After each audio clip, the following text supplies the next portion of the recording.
mettre une petite lumière d'ambiance orange, parce que la lumière d'ambiance orange, c'est la vie du filmmaker. Salut à toi. Je pense que si tu regardes cette vidéo, c'est parce qu'elle t'est adressée. Ouais, toi. Toi, je te connais très très bien. Toi, tu te demandes aujourd'hui si ça vaut encore le coup, en 2022, d'acheter ça pour te lancer dans le FPV. Voire même, est-ce que ça vaut le coup de l'acheter tout court, en fait. Il y a quelques mois, je t'aurais répondu clairement, mais oui, carrément. En fait, sans hésiter. Je prône ce drone depuis le départ, et honnêtement, ça fait 1 an et demi que je l'utilise, je me régale avec.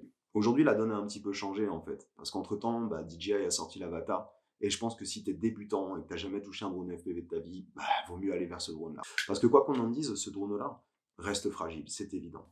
Alors, à qui s'adresse ce drone aujourd'hui? Il s'adresse encore aux débutants. Par contre, c'est évident que tu risques de casser, tu risques d'avoir à le réparer, tu risques d'avoir à le renvoyer au DJI Care parce qu'il est fragile, parce que ça reste que du plastique. 1 année et demie en avant, je m'étais fixé les objectifs, ils ont évolué forcément.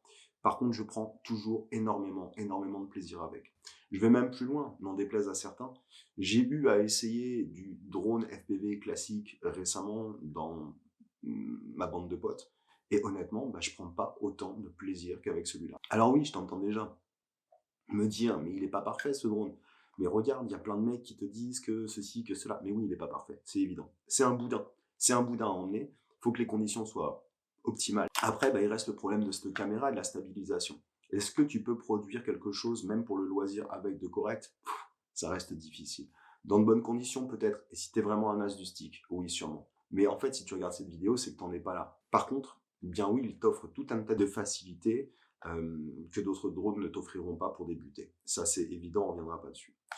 Qu'est-ce que je changerais pas, moi, aujourd'hui? Déjà, voler sans les bras de renfort, c'est quelque chose que je ne me vois pas faire ou revenir en arrière.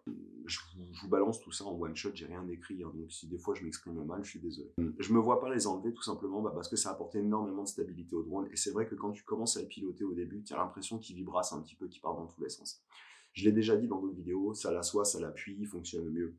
Et honnêtement, ça, je ne l'enlèverai pour rien au monde. Oui, faut accepter un petit peu les choses. J'ai essayé longtemps de produire des choses avec cette caméra, ça reste quand même très délicat. Alors oui, pour tout un tas de raisons, je préfère quand même malgré tout cette cam à une GoPro en termes de rendu, en termes de piqué, en termes de voilà de ce qu'on peut faire avec après. Et moi je la trouve plus cinéma en fait qu'une GoPro. Maintenant, voler sans la GoPro pour une production personnelle ou quoi que ce soit, en fait, la réalité, c'est que non. C'est que non. Je vole tout le temps maintenant avec la GoPro parce que la stab de ce drone, quoi qu'on en dise, et vous le savez, elle pourra jamais égaler une stab Real Steady. Donc, je vole avec la GoPro. Ça aussi, il faut le considérer parce que, alors moi, j'ai une GoPro 8. Tout ce que je vous présente, c'est à la GoPro 8. Mais il faut le considérer parce qu'en fait, globalement, aujourd'hui, c'est comme si tu avais une voile, en fait, sur ton drone en plus. Donc forcément, t'imagines bien que même si tu connais rien, que t'es pas trop con, qu'à la prise au vent, ça va être compliqué. Alors même s'il a largement la patate pour supporter une GoPro, pas naked, normale, etc., il y a aucun problème pour ça. Il va gueuler un peu plus, hein, mais c'est pas grave. Grosso modo, c'est vrai que tu as une prise au vent qui peut être encore pire dans certaines situations si jamais les conditions sont pas idéales. Maintenant, voler sans, non, je le ferai pas. Après, moi, j'ai rien rajouté d'autre dessus. Te faut un minimum de 2 batteries, hein, c'est évident pour pouvoir en profiter pleinement. Est-ce que ça vole dans toutes les conditions? Personnellement, je l'ai fait voler dans toutes les conditions. Sous la neige, un petit peu sous la pluie, en montagne, voilà, enfin vraiment un petit peu partout, et il ne m'a jamais fait faux bon. Un usage réel aussi que tu peux avoir pour ce drone si tu es déjà pilote FPV et que tu te poses la question, c'est pour du long range. Alors, on n'est pas nombreux forcément à faire du long range, ça reste topissime. Topissime parce que tu as une autonomie de batterie de bâtard, et puis quoi qu'on en dise, tu as une réception de bâtard aussi en fait, donc tu vois vraiment très loin. Alors il y a plein de gens qui m'ont toujours posé la question, etc. Dans d'autres pays, à l'étranger, j'ai volé jusqu'à quasiment 3,5 km avec. J'aurais peut-être pu aller plus loin parce que j'étais full sur ma réception, mais j'ai eu un petit peu peur pour ma batterie parce que j'étais sur une batterie que j'avais poncée et je savais pas combien de temps je pouvais mettre à revenir, les conditions n'étaient pas forcément, on était en très haute montagne. Voilà. Donc pour le long range, je pense que c'est un drone, voilà. Pour ceux qui se posent la question, j'ai envie de me lancer dans l'FPV et j'ai envie de faire des bandeaux et j'ai envie de faire, vas-y, tu sais quoi, du freestyle, etc. Vas-y, passe ton chemin. Passe ton chemin, c'est pas ça qu'il faut. Donc est-ce que aujourd'hui en 2022, tu dois acheter ça ou l'Avatar si tu es débutant? Je réponds à ta question, ne te pose même pas en fait cette question. Clairement, achète-toi l'Avatar. Bah, pour toutes les raisons, en fait. Simplement, déjà, c'est une technologie plus récente. Ça veut dire que tu peux passer très, très facilement tes rushs dans Giroflow aujourd'hui parce qu'ils ont ouvert leur je sais pas quoi, machin bidule, et que tu peux récupérer les données gyroscopiques de tes fichiers, les passer dans Giroflow et avoir une stab qui va être avec la cam de base, avec la cam, je sais plus comment on dit, initiale, enfin celle qu'il y a dessus, tu vas déjà avoir native. Tu vas avoir un résultat qui sera celui que tu auras avec ta GoPro et ton Real Steady. Donc clairement, aujourd'hui, déjà rien que pour ça, oui. Deuxièmement, tu as les protections. Bon, enfin bref, je vais pas te faire une vente d'avatar. En fait, je cherche pas à t'en vendre un plus que l'autre, mais clairement, si tu es débutant, oui, il te faut l'avatar. Ensuite, d'ici quelques mois, si tu te sens vraiment à l'aise et que tu as envie de compléter ta gamme, si tu as envie de faire du outdoor, si tu as envie d'aller loin, si tu as envie d'aller chercher un petit peu des images, avoir de la patate aussi, aller plus fort, plus vite, parce que l'air de rien, ça avance pas mal cette merde-là. Bah, grosso modo, tu peux t'orienter là-dessus et en plus, bah, tu auras la compatibilité des lunettes, tu auras la compatibilité du matos, etc. Donc voilà. Donc oui, pour répondre à cette question et pour peut-être conclure sur ce petit vlog, bah, clairement, oui, en fait, il y a 4-5 mois, je t'aurais dit bien sûr, ça reste un très très bon dôme pour débuter. Aujourd'hui, non, je te dirais investis dans l'avatar, investis sur une technologie plus récente de toute façon, avec des possibilités qui sont quand même améliorées. Je vais conclure en disant, est-ce que j'aime toujours ce drone? Putain, oui, je l'aime. Et j'ai changé des petites choses dans mes habitudes avec.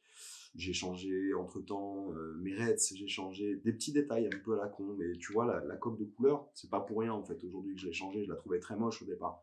Mais si je l'ai mise, c'est pas pour rien. Je te laisse réfléchir, je pense que tu sauras pourquoi. Je trouve que c'est un bon bourlingueur en fait, malgré tout, c'est un bon bourlingueur et tu peux te le trimballer, tu peux faire plein de trucs avec. Et il est là, et tu vois, il est toujours run and gun, le truc. Tu pam pam, boum, et tu pars.